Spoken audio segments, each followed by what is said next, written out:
Thanks so much for tuning in to the Sustainable Brown Girl YouTube channel. This show exists to provide representation for women of color within the environmental space, to share their stories, and to inspire all to be more eco-friendly every day. I'm your host, Ariel Green. This is where you can see all of the full video podcast episodes. So be sure to subscribe to this YouTube channel and turn on notifications so you don't miss an episode. Also, go follow us on Instagram at Sustainable Brown Girl. Enjoy! Today's featured Sustainable Brown Girl is Alexzandria Ashton, founder of Ashton Wolfe Sustainability Consulting. Alexzandria is a passionate, sustainable fashion industry advocate and a social climate activist who wants to see change within the fashion, music, and film industries. Thank you so much for joining us today. Thank you for having me. Yay. So let's take it way back. Tell us, how did you become interested in sustainability? So I feel I was very lucky enough to grow up in Southern California where there's such diverse climate. I grew up being able to be by the water, see beautiful nature, but I also grew up in a single mother household, so I was also able to have a very great appreciation for where I lived, which was a nice place, but also experience the other side of life where there are struggles and recognizing different economic classes. So I feel like from a young age, I was just very aware of these aspects. And I think the older I got, it just became more and more impactful. And then while I was in school, I studied sustainability in textiles and apparel. Which really, really opened up my eyes. And when I took this program, I was just starting out in my school, and it was kind of like a test run to see if the kids would be into it. And I was the one that was like, yes, like this is, love it. It includes everything I love, fashion, nature, people, and doing something about improving all of those paradigms essentially.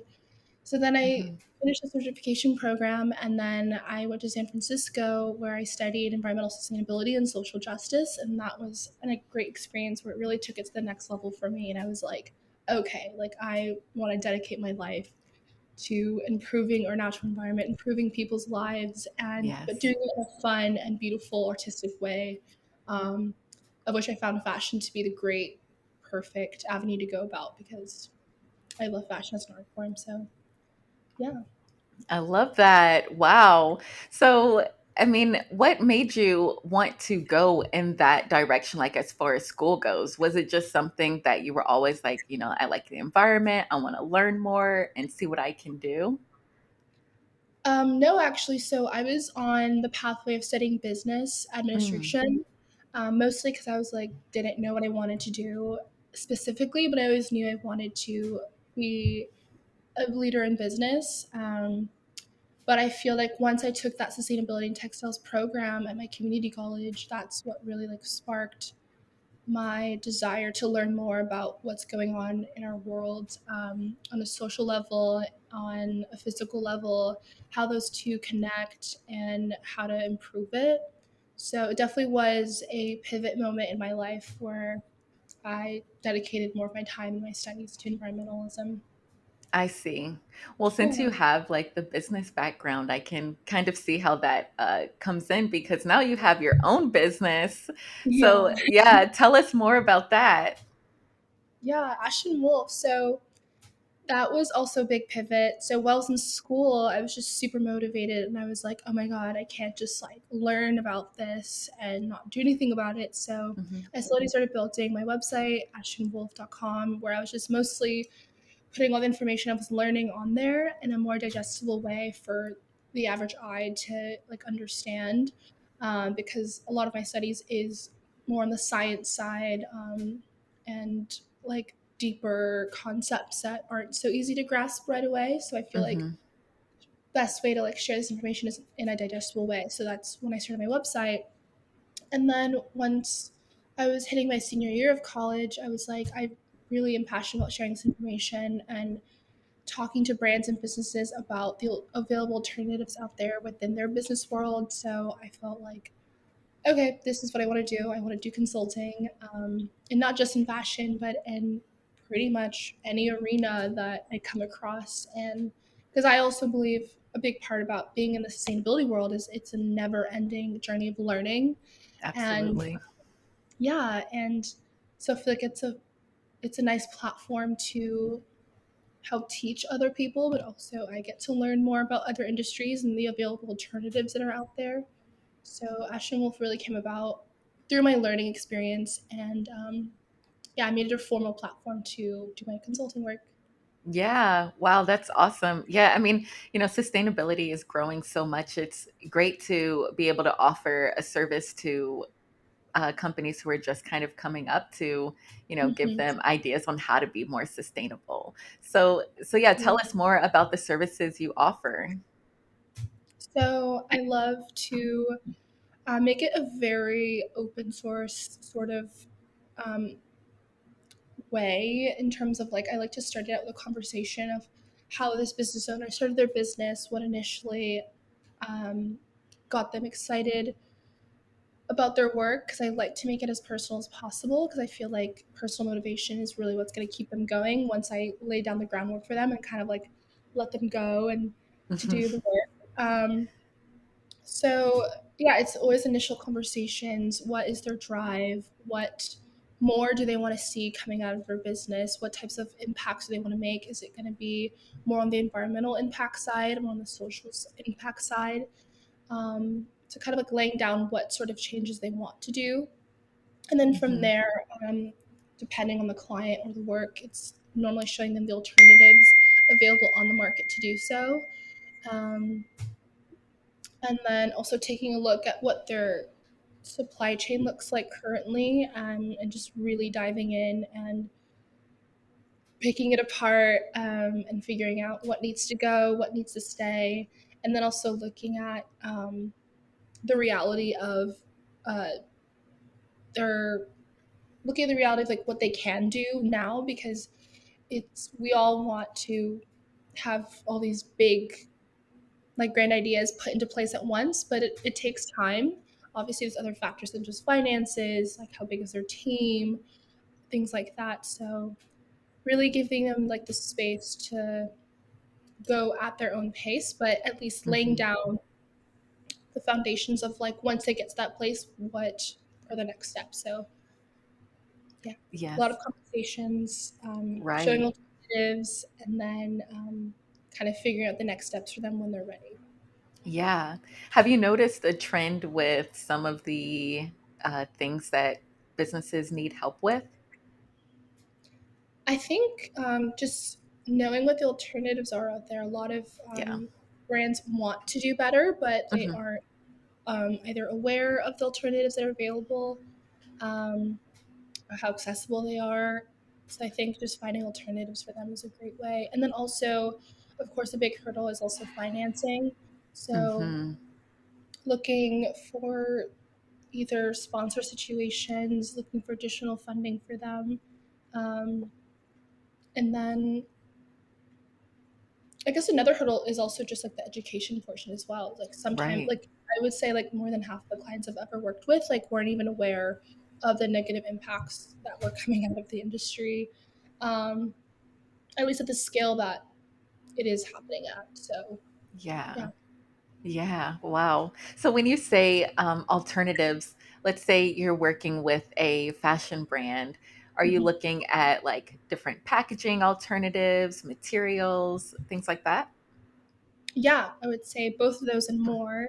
Yeah. Um, and yeah, alternatives can range from all over because if you're using cotton, there's alternative cottons you can use, such as Hmm. organic ones, recycled ones, or upcycling. And then if you wanted to stray away from water, or high water use like fabrics, then there's other ones that don't use as much water, such as hemp. But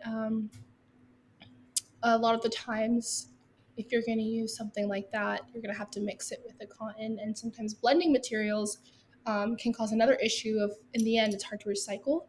um, so kind Hmm. of like weighing up the pros and cons of like what really matters to them and then choosing the best alternative based on that. I see. Well, that sounds really helpful. Like you said, just opening those conversations and just seeing what the options are. Exactly. So we'll stick with the fashion for now. So when a fashion brand is just starting out, like what are some tips on things that they can do to be more sustainable? I think really questioning like why they're doing it.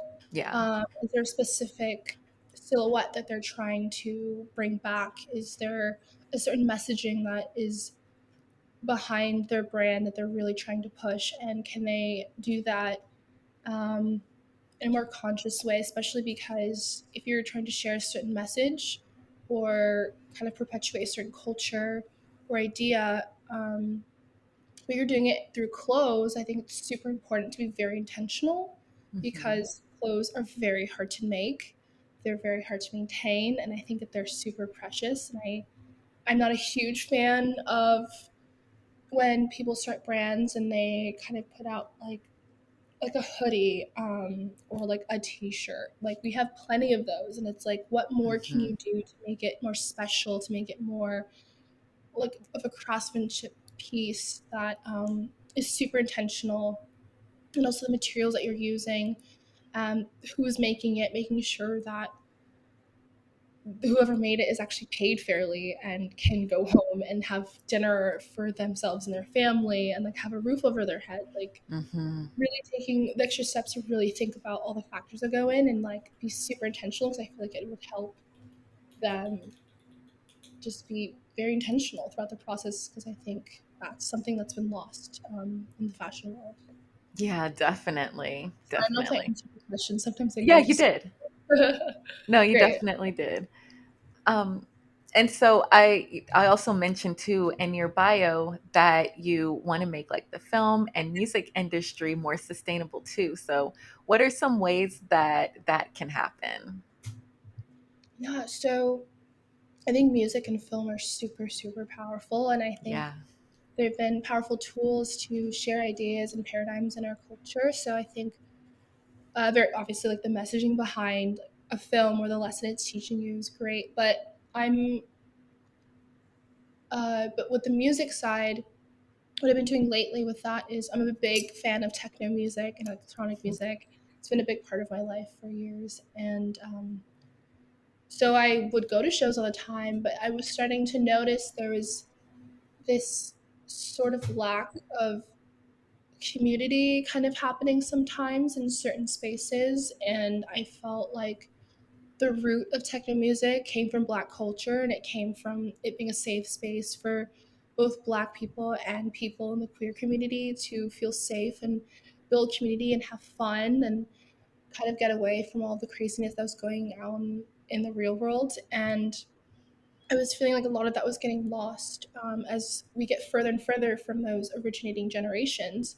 So lately, I've been doing fundraisers at a lot of my own favorite events that I go to, and like reaching out to the organizers of these great parties and great artists, um, and basically setting up like an Ashton Wolfe fundraiser alongside the organizer. So it's still an organization that the organizer cares about in their own personal life, but we're kind of like spreading it and like crowdsourcing the money that can be Mm. raised out of this industry and like putting it back into the communities, because I feel like mutual aid support was a big core part of how techno and a lot of music communities kind of came together and started at.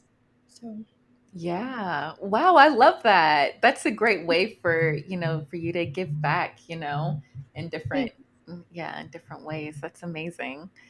and then also Um, actual like production, like physical level of like what sort of cups are you using, if you're serving drinks, or do you have recycle bins at your party? Do you right. have safe space people there? Safe space people are normally the people that like have a wristband, like a red wristband or something specifically identifiable, where if anything's going wrong, you can go to them for help, to make sure that like the people that are coming to your parties are safe, and people can trust that they're going to come to your event, that there is someone there that they could go to for help as well.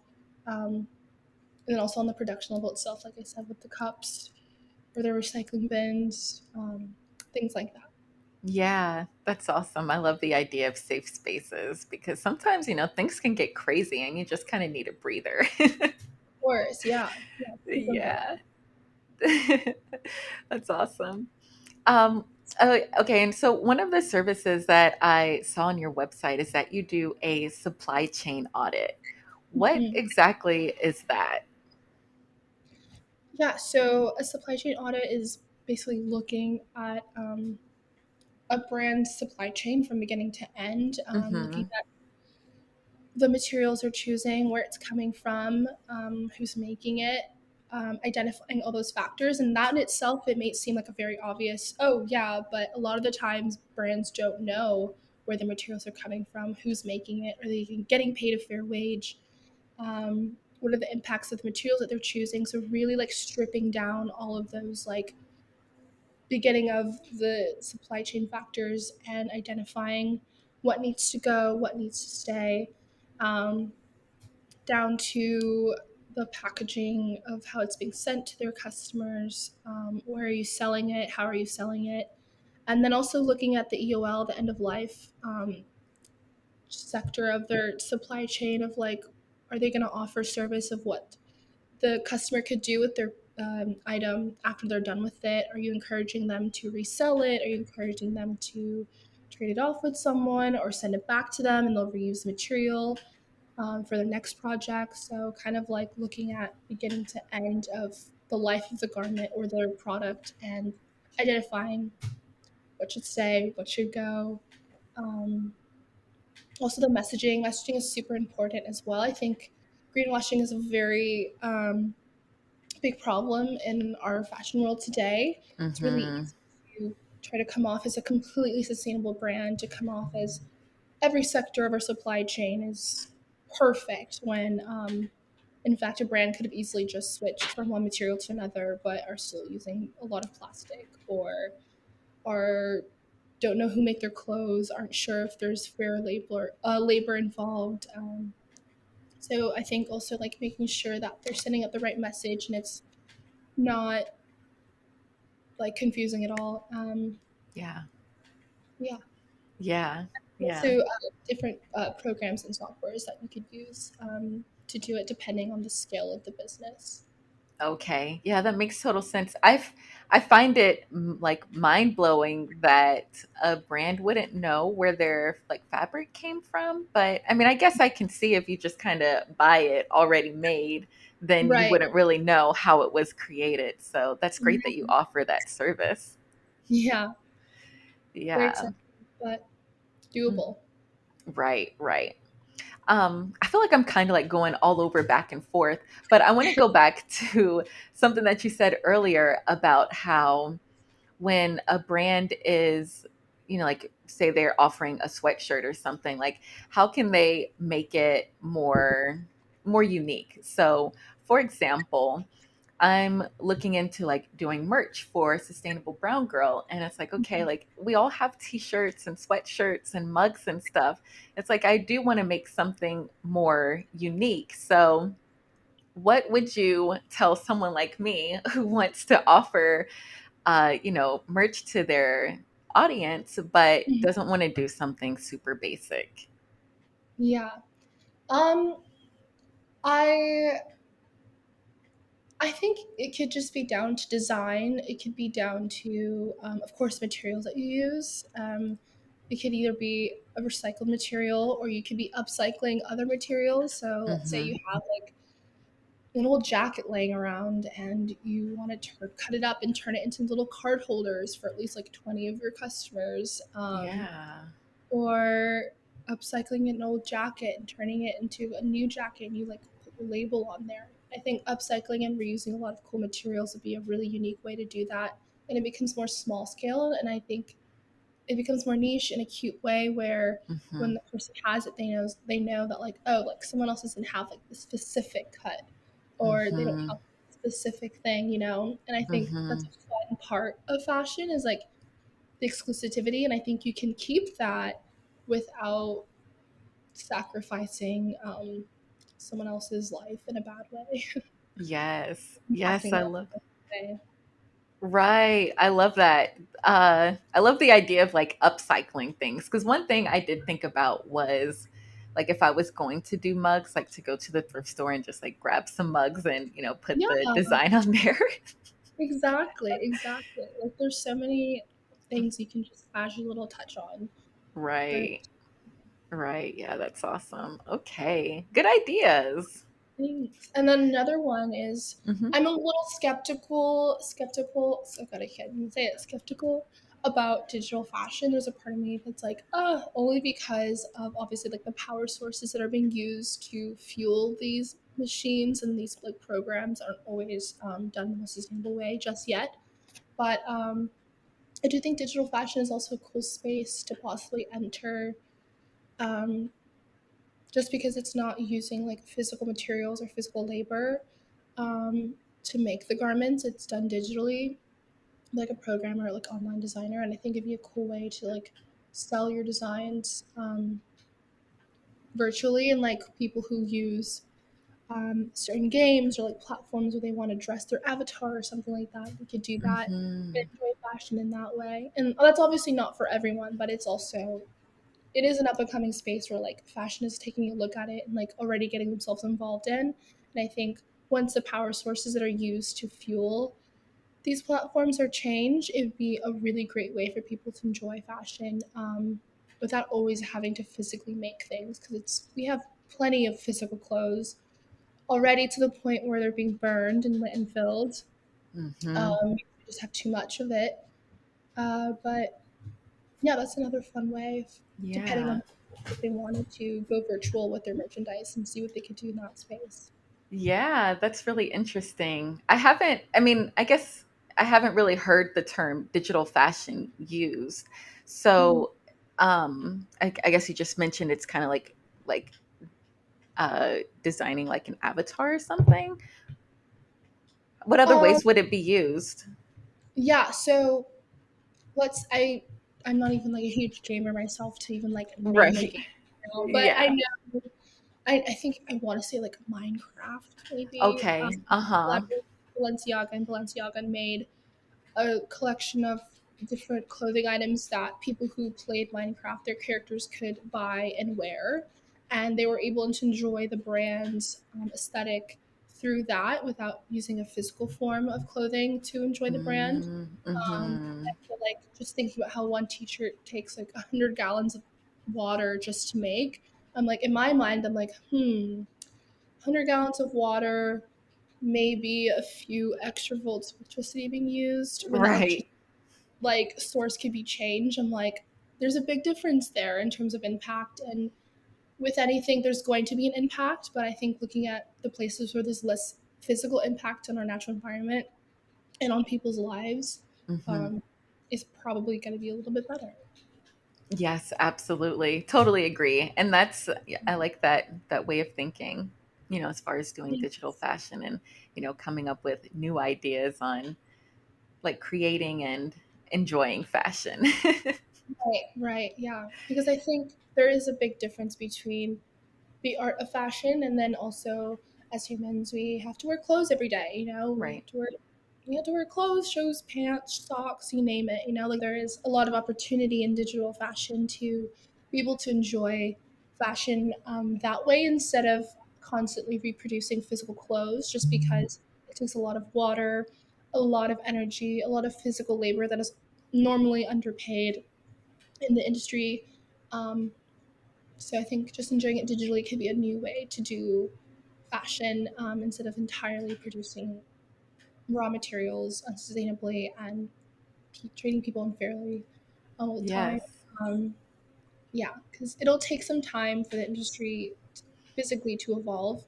And I think the way technology is growing and evolving so quickly, I think once we change our energy sources for this new technology, it'll really take away a lot of the bad rep that digital fashion has. Yes. These Yeah. digital platforms have. Yeah. Right, right. And then too, like, just thinking about like meta and like the metaverse, that could be a way to, use digital fashion too. Like that could be a huge, source of digital fashion. So that's, yeah, that's awesome. Yeah, there's a part of me that's like, oh, it's gonna take us away from the real world a little bit with like the Right. metaverse coming out and people like digitally dressing themselves and posting about it versus like physically dressing yourselves and posting about it. But then the Hmm. part of me that like knows just how much it goes into making one piece of clothing, I'm like, ooh, I'd rather see a digital dress on you than you like actually Yes. going to buy it just for your picture. You know what I mean? Right. For one picture, and then it can never be on your Instagram Right. feed again. Exactly. Yeah, Also, digital. I'm like, can we normalize re-wearing clothing? Please.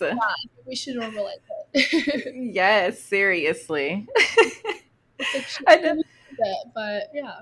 Right. I know. It's like even like doing my interviews sometimes it's like, oh, like Mhm. I feel weird like wearing things over, but it's like, no, Oh, like I have a wardrobe, wear it, and who yeah, cares? No one's paying attention anyway. exactly, exactly. Yes. Well, anyway, Alexandria, it's been so amazing chatting with you. Thank you so much for joining us. Thank you, vice versa. Very Yes. happy to be here. Thank you. Please tell everyone where they can find you online and order your services and work with you. Yeah, so I have a website. It's called ashtonwolfe.com. And on there, it mostly breaks down my services I offer to fashion brands, but it is not limited to fashion. I'm very much an open book. I will learn alongside with you, whether your industry is in film or skateboarding or furniture, architecture, you name it. I'm a very broad person in terms of my past experience. So yeah, ashtonwolf.com for my services, and then if you want to do a fundraiser for your event, you can also find my Instagram, Ashton Wolfe Consulting, and you can either message me or email me. My email's on there, alexandriaashtonwolfe.com, and yeah, we can start a conversation and look at what you want to do and how we can do it. Yes, awesome. Yeah, please go follow her on Instagram and, work with her in whatever way you can. Yeah. And our last question is, what does being a sustainable brown girl mean to you? To me, it means everything. And to me, it makes complete sense. I feel like as people of color, we experience a lot of the largest negative impacts of industrialization, of a lot of unfair treatment, and it makes sense to be a sustainable brown girl because we have to be the leaders of making these changes so that these impacts aren't harming us or anyone ever again. And to me, being a sustainable brown girl, it makes me feel like a leader, a part of a movement of strong people of color who are standing up and taking our own fate in our own hands and making these positive changes for ourselves and hoping to expand that to many, many communities so that we can, change our world, change our ways, and fight for our futures. So it also feels like an honor, very much an honor. Definitely. Yes. Well said. I love that so much. Thanks again for joining us. And yes, please, we'll be keeping in touch and keeping up with everything that you're up to. Thank you, and same. I'm very excited. Don't leave just yet. Click here to hear from another sustainable brown girl, or click here to watch the full playlist from this season.